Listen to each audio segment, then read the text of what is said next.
ಎಲ್ಲರಿಗೂ ಸಂತೋಷ್ ಮಾಡೋ ನಮಸ್ಕಾರಗಳು. ಇವತ್ತು ನಮ್ಮ ಮನೆಯಲ್ಲಿ ಅಂಬಡೆಯ ಉಪ್ಪಿನಕಾಯಿಯನ್ನು ಮಾಡ್ತಿದ್ದೇವೆ. ಅಂಬಡೆ ನಿಮಗೆ ಗೊತ್ತುಂಟು, ಮರದಲ್ಲಿ ಆಗ್ತದೆ. ಈ ಸೀಸನು ಈ ಟೈಮಲ್ಲಿ ಅಂಬಡೆ ಆಗುವಂಥದ್ದು.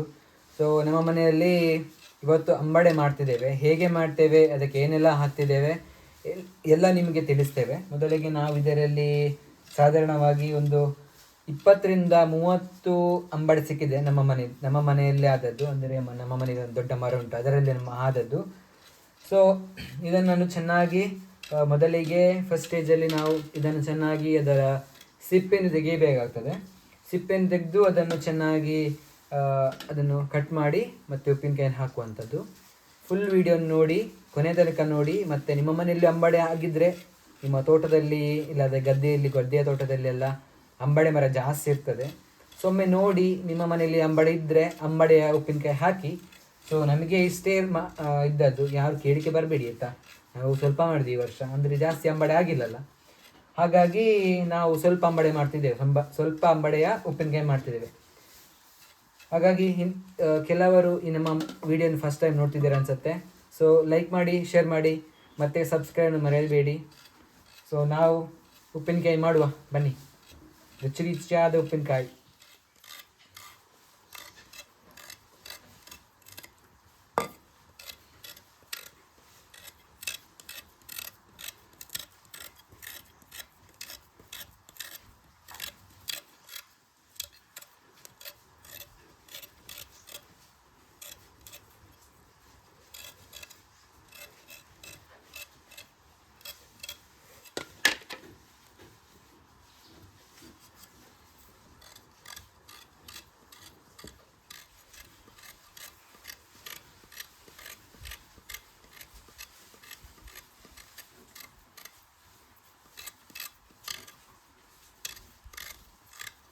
ಮೊದಲಿಗೆ ನಾವು ಇದರ ಸಿಪ್ಪೆಯನ್ನು ತೆಗಿಬೇಕಾಗ್ತದೆ. ಅಂಬಡೆದ್ದು ಹೊರಗಿನ ಸಿಪ್ಪೆ ಇರ್ತದಲ್ಲ, ಅದನ್ನು ಚೆನ್ನಾಗಿ ನಾವು ಕ್ಲೀನ್ ಮಾಡಬೇಕಾಗ್ತದೆ. ಇಲ್ಲದ್ರೆ ಅದು ಅಷ್ಟೊಂದು ಚೆನ್ನಾಗಿ ಬರೋದಿಲ್ಲ ಉಪ್ಪಿನಕಾಯಿ. ಸೊ ಹಾಗಾಗಿ ನಾವು ಈ ಥರ ನಾವು ಅದರ ಸಿಪ್ಪೆಯನ್ನು ತೆಗಿಬೇಕಾಗ್ತದೆ. ಯಾವುದಾದ್ರು ಕತ್ತಿ ಇಲ್ಲದ್ರೆ ಚಾಕು ಹಿಡಿದು ಇದನ್ನು ಚೆನ್ನಾಗಿ ಕ್ಲೀನ್ ಮಾಡಬೇಕಾಗ್ತದೆ. ನೋಡಿ, ಈ ಥರ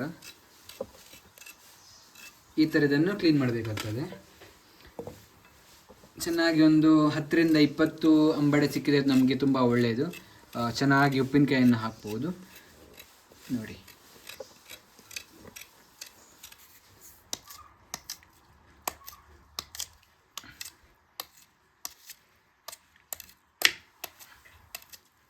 ಈ ಥರ ನಾವು ಚೆನ್ನಾಗಿ ಅದನ್ನು ತುಂಡಾಗಿ ಮಾಡಬೇಕಾಗತ್ತೆ. ಹಿಡಿ ಅಂಬಡೆಯನ್ನು ಚೆನ್ನಾಗಿ ಕತ್ತಿ ಅಲ್ಲಾದರೆ ಚಾಕುಲಿ ಜಾಸ್ತಿ ಸುಲಭವಾಗಿ ಆಗುವುದಿಲ್ಲ. ಹಾಗಾಗಿ ನಾವು ಕತ್ತಿಯನ್ನು ಇಟ್ಟುಕೊಂಡು ನಾವು ಇದನ್ನು ಚೆನ್ನಾಗಿ ತುಂಡಾಗಿ ಮಾಡಬೇಕು. ಇಡೀ ಅಂಬಡೆಯನ್ನು ಉಪ್ಪಿನಕಾಯಿ ಹಾಕಲಿಕ್ಕೆ ಆಗೋದಿಲ್ಲ.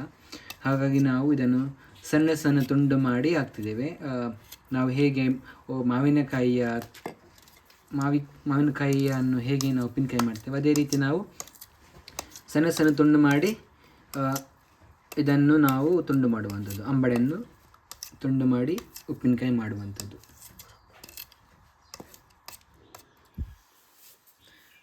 ನಾವು ಮಣ್ಣಿನ ಭರಣಿಯನ್ನು ಉಪಯೋಗಿಸಿದ್ದೇವೆ. ಈ ಭರಣಿಗೆ ಸರಿಸುಮಾರು 15 ವರ್ಷ ಆಯಿತು. ಸೊ ಇದನ್ನು ನಾವು ಮೊದಲಿಗೆ ಇದಕ್ಕೆ ನಾವು ಬಳಸುವಂಥದ್ದು ಕಲ್ಲುಪ್ಪು. ಸೊ ಇದನ್ನು ಸ್ವಲ್ಪ ನಾವು ಕೆಳಭಾಗಕ್ಕೆ ಹಾಕಬೇಕಾಗ್ತದೆ. ಚೆನ್ನಾಗಿ ಹಾಕಿಬಿಟ್ಟು ಮತ್ತೆ ನಾವು ತುಂಡು ಮಾಡಿದಂತಹ ಅಂಬಡೆ ಇದೆಯಲ್ಲ, ಈ ಅಂಬಡೆಯನ್ನು ನಾವು ಈ ಭರಣಿಯೊಳಗೆ ಹಾಕಬೇಕಾಗ್ತದೆ. ಸೊ ಲೇಯರ್ ಬೈ ಲೇಯರ್ ಪದರವಾಗಿ ನಾವು ಹಾಕಬೇಕಾಗ್ತದೆ ಅಂಬಡೆ ಹಾಕಿ ಆದಮೇಲೆ ಮತ್ತೊಮ್ಮೆ ಅದಕ್ಕೆ ಅದರ ಮೇಲ್ಭಾಗದಲ್ಲಿ ಉಪ್ಪನ್ನು ಹಾಕಬೇಕಾಗ್ತದೆ. ಸೊ ಸರಿಯಾಗಿ ಉಪ್ಪು ಹಿಡ್ಕೊಳ್ತದೆ. ಸೊ ಅದಾದಮೇಲೆ ನಾವು ಮತ್ತೊಮ್ಮೆ ಇದನ್ನು ಪುನರಾವರ್ತಿಸುವಂಥದ್ದು.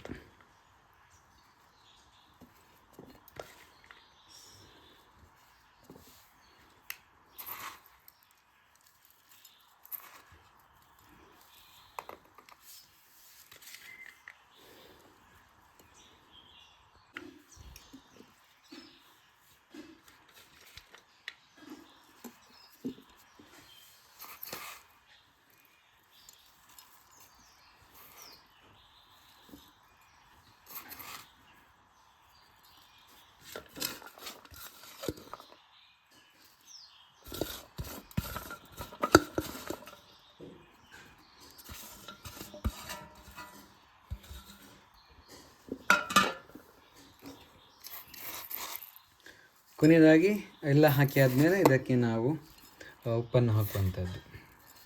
ಸೊ ಮಿತವಾಗಿ ಉಪ್ಪನ್ನು ಹಾಕಿ, ಎಷ್ಟು ಅಂಬಡಿ ಇದೆ ಅಷ್ಟನ್ನು ಉಪ್ಪನ್ನು ಹಾಕಿ ಇದನ್ನು ನಾವು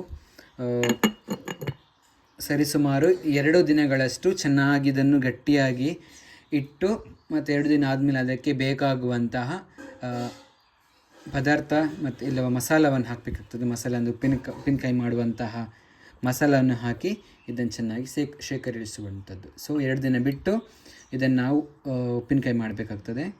ಸೊ ಅಲ್ಲಿ ತನಕ ವೆಯ್ಟ್ ಮಾಡೋಣ. ಸೊ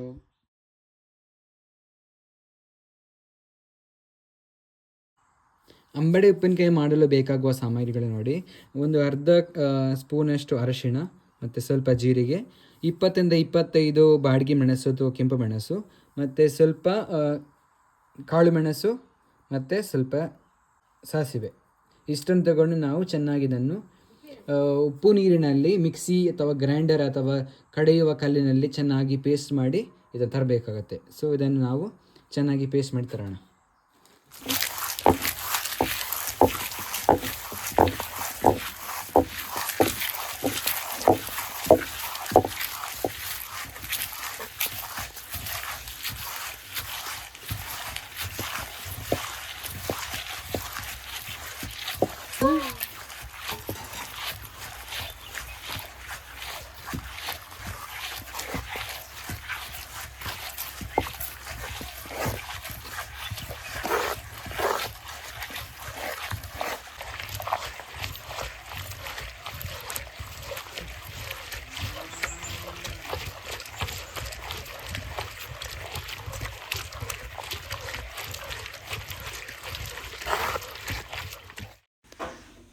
ಈಗ ನಾವು ಇದಕ್ಕೆ ಬೇಕಾಗುವಂತಹ ಮಸಾಲನ್ನು ಆಲ್ರೆಡಿ ನಾವು ರೆಡಿ ಮಾಡಿ ಇಟ್ಟಾಗಿದೆ.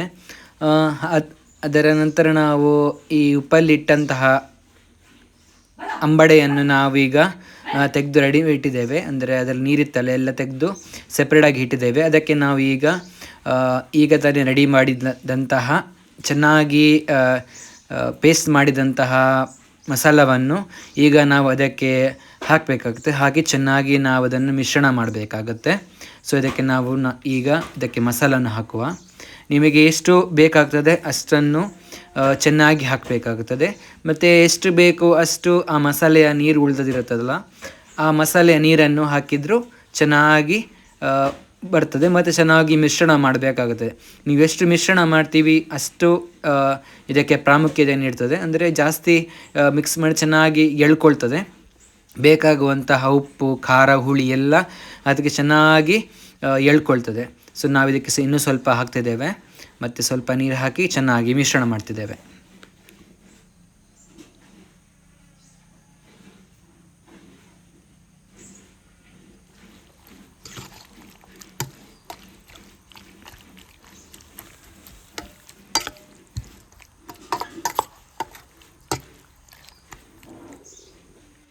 ನಾವು ಈಗ ಉಪ್ಪಿನಕಾಯಿ ಅರ್ಧದಷ್ಟು ಮಾಡಾಗಿದೆ. ಅದಕ್ಕೆ ನಾವು ಅದಕ್ಕೆ ಒಗ್ಗರಣೆ ಇಡಬೇಕಾಗ್ತದೆ. ಸೊ ಒಂದು ಬನಾಲೆಯಲ್ಲಿ ಸ್ವಲ್ಪ ಎಣ್ಣೆಯನ್ನು ತೆಗೆದುಕೊಂಡು ಅದಕ್ಕೆ ನಾವು 2 ಫುಲ್ ಬೆಳ್ಳುಳ್ಳಿಯನ್ನು ಹಾಕಬೇಕು. ಅದು ಚೆನ್ನಾಗಿ ಕಟ್ ಮಾಡಿ ಅದನ್ನು ನಾವು ಕಾಯ್ತಿರೋ ಬಿಸಿ ಎಣ್ಣೆಗೆ ಹಾಕಿ ಚೆನ್ನಾಗಿ ಮಿಶ್ರಣವನ್ನು ಮಾಡಬೇಕಾಗ್ತದೆ. ಇದು ಸ್ವಲ್ಪ ಕಂದು ಕಲರ್ ಬರ್ತದೆ. ಸ್ವಲ್ಪ ಕಂದು ಇಲ್ಲದೆ ಜಾಸ್ತಿ ಬಂದರೂ ಪರವಾಗಿಲ್ಲ, ಉಪ್ಪಿನಕಾಯಿಗೆ ಚೆನ್ನಾಗಿ ಎಳ್ಕೊಳ್ತದೆ.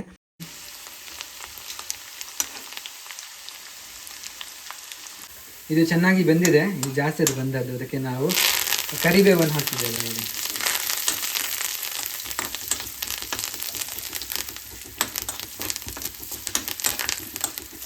ಅದನ್ನು ಚೆನ್ನಾಗಿ ನಾವು ಮಿಕ್ಸನ್ನು ಮಾಡುವಂಥದ್ದು.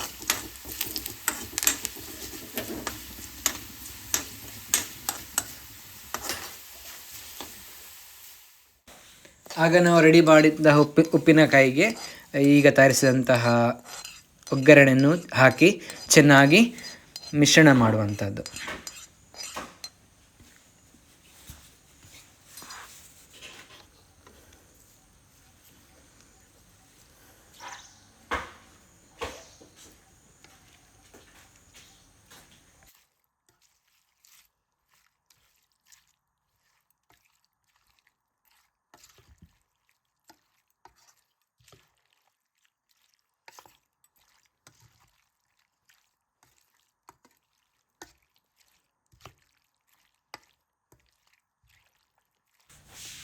ನೋಡಿದ್ರಲ್ಲ, ಹೀಗೇ ನಾವು ಉಪ್ಪಿನಕಾಯಿ ಮಾಡುವಂಥದ್ದು.